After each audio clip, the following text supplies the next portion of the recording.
कोलाड रोहा रोडवरती भीषण अपघात. संभेगावच्या हद्दीत कोलाड रोहा रोडवर मोटारसायकल आणि स्कूटी या वाहनांना भरधाव वेगात असल्यामुळे अपघात झाला.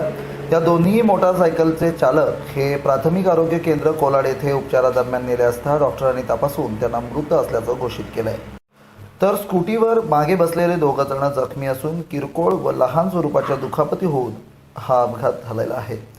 या अपघातामधील जखमी यांना उपचाराकरिता उपजिल्हा रुग्णालय रोहा येथे दाखल करण्यात आला आहे. अपघातात मृत असलेल्या दोन व्यक्तींची नावं दिनेश भिकू पवार वय 34 राहणार विठ्ठलनगर रातवड माणगाव, तर जावीर इब्राहिम शहा राहणार धाटाव रोहा मूळ राहणार उत्तर प्रदेश यांच्यावरती पोस्टमॉर्टमसाठी रोहा रुग्णालयात त्यांना दाखल केलं आहे. तर मयत दिनेश भिकू पवार वय वर्ष 34 विठ्ठलवाडी माणगाव तालुक्यातील असल्यानं नातेवाईक व आजूबाजूच्या परिसरातील 350 ते 400 गावातील लोक यांनी जमून प्राथमिक आरोग्य केंद्र कोलाड या ठिकाणी तात्काळ कारवाईची मागणी केली असता सदर ठिकाणी पोलीस ठाण्यातील अतिरिक्त कार्यभार असलेले सहाय्यक पोलीस निरीक्षक सचिन कुलकर्णी हे त्यांच्या पथकासह पोहोचून सर्व जमावाला शांत करून समजावून सांगितलं.